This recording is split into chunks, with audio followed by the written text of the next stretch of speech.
ज्योति सिंह को हर बार हर चीज़ के लिए रोका टोका जाता है और ये शायद ज्योति को बिल्कुल पसंद नहीं है।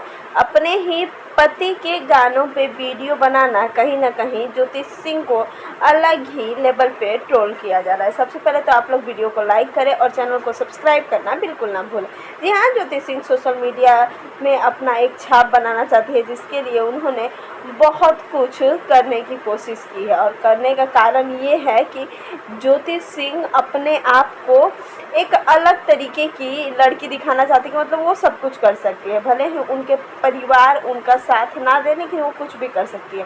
और यही चीज़ देखने को मिल रहा है। ज्योति सिंह का हर एक लुक लोगों को पसंद आता है। हाल ही में एक पार्टी में उन्होंने काफ़ी खूबसूरत लुक धारण किया था और साथ ही साथ उन्होंने पवन सिंह जी के ज़िंदगी गाने पे वीडियो भी बनाई, लेकिन लोगों को ये सब नहीं पसंद हैं।